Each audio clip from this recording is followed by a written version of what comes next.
President Donald Trump and Japanese Prime Minister Shinzo Abe kicked off 2 days of talks in Washington with a hug, and Trump stayed away from his harsh campaign rhetoric.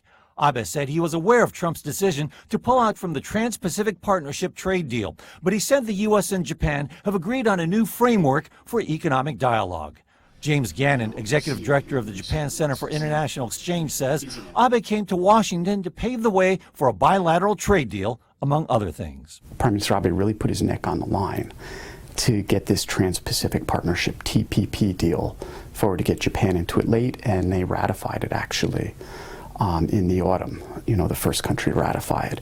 And now that that's collapsed, they want to start to lay the groundwork for work on a bilateral free trade agreement. Of course, that can't do all the things that the multilateral TPP would do, but they see that as a second best. And then the third is, in a sense, I think it's very critical for Japan to build a relationship of trust with the United States. In the past, Trump has accused Japan of manipulating its currency and stealing American jobs. But after a press conference with Trump on Friday, Abe said he was optimistic. He pledged Japan would help create American jobs. Trump, for his part, reaffirmed the U.S.'s commitment to defend Japan, but said he expects more of a contribution.